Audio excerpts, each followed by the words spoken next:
Bienvenue dans cette vidéo consacrée au groupe le plus palpitant des éliminatoires africains pour la Coupe du Monde 2026. Si dans d'autres poules on connaît déjà pratiquement les qualifiés, ici, rien n'est encore joué. Le groupe 1 est devenu le véritable groupe de la mort.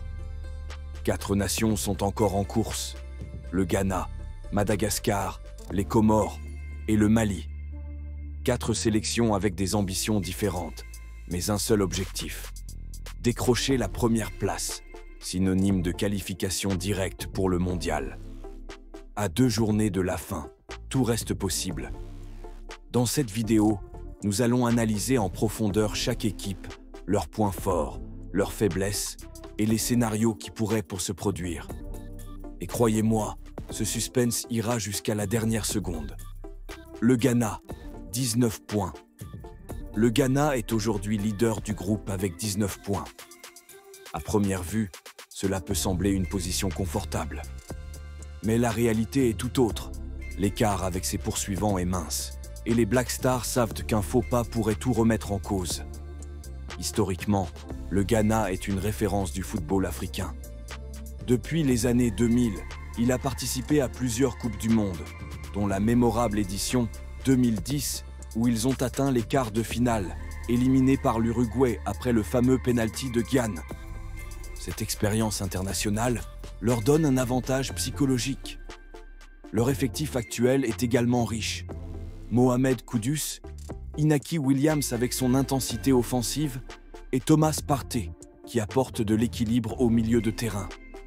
Ce sont des joueurs habitués aux grands rendez-vous. Le Ghana sait gérer la pression.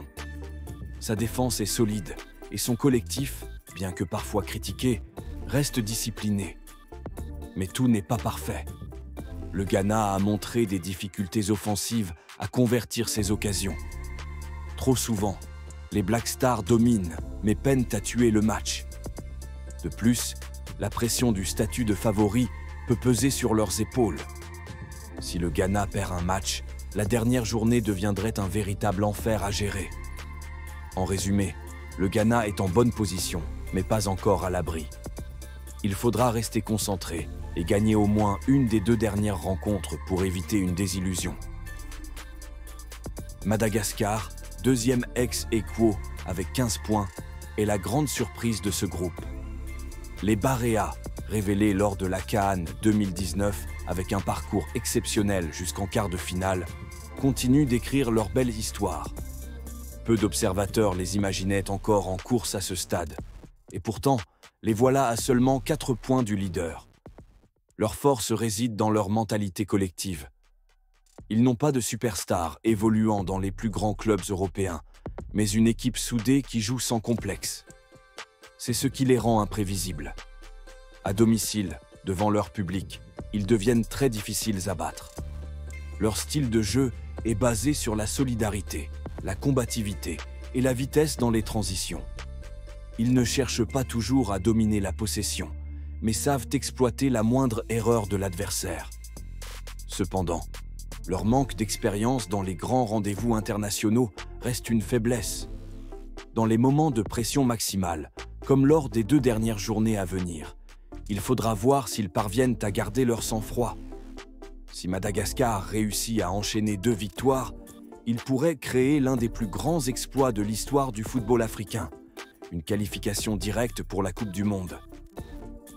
Les Comores, 15 points. Les Comores partagent la même position que Madagascar, avec 15 points, et leur parcours est tout aussi impressionnant. Il faut se rappeler qu'il y a quelques années à peine, cette sélection n'était quasiment pas connue sur la scène africaine. Mais depuis la CAN 2021, où ils ont surpris tout le continent, en éliminant le Ghana en phase de groupe, leur ascension est spectaculaire.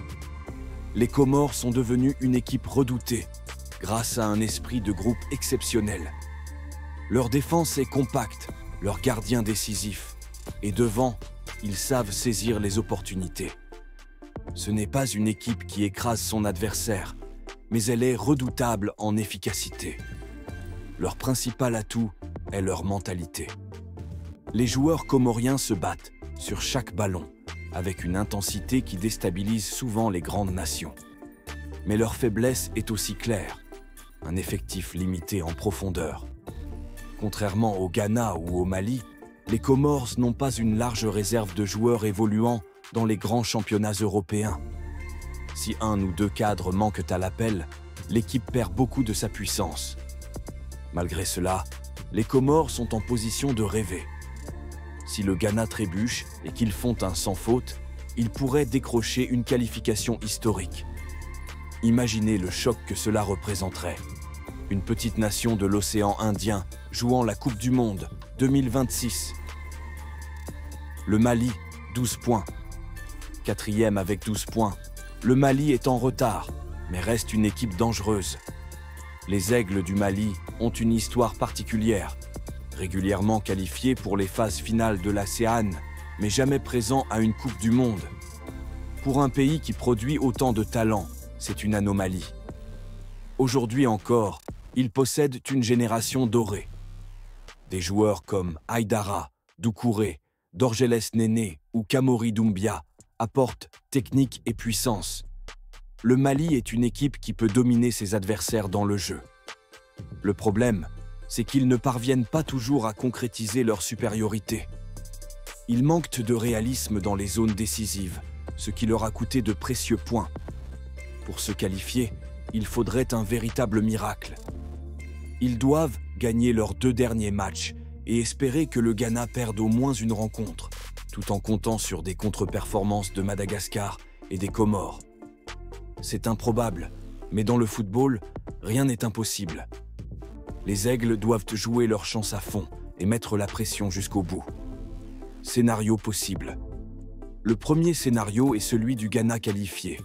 Avec une victoire sur ses 2 derniers matchs, il serait assuré de rester en tête et d'éviter toute mauvaise surprise. Le deuxième scénario est celui d'une surprise venue de Madagascar ou des Comores. Si l'une de ces 2 équipes réalise un sans faute et que le Ghana trébuche, nous aurions une qualification historique et inattendue. Enfin, le troisième scénario, le plus improbable, est celui du Mali. 2 victoires, des faux pas de tous les concurrents directs, et ils pourraient encore rêver. Ce qui est sûr, c'est que rien n'est encore décidé. La dernière journée pourrait se transformer en une finale à distance entre 4 nations. Chaque but, chaque erreur, chaque détail pourrait faire basculer l'histoire. Le groupe 1 est le plus indécis de toutes les éliminatoires africaines. Le Ghana réussira-t-il à tenir son rang et décrocher un 5e ticket pour la Coupe du Monde? Madagascar continuera-t-il de surprendre et d'écrire une histoire incroyable? Les Comores réaliseront-ils le plus grand exploit de leur histoire en se qualifiant pour la première fois? Ou bien le Mali créera-t-il un miracle en arrachant une qualification tant attendue? La vérité, c'est que nous ne le saurons qu'à l'issue des 2 dernières journées. Et d'ici là, tout peut arriver. Et maintenant, la parole est à vous. Selon vous, quelle équipe sortira vainqueur de ce groupe de la mort? Le Ghana gardera-t-il sa première place? Ou bien assisterons-nous à une énorme surprise venue de Madagascar, des Comores ou du Mali? Donnez votre avis dans les commentaires et débattons ensemble.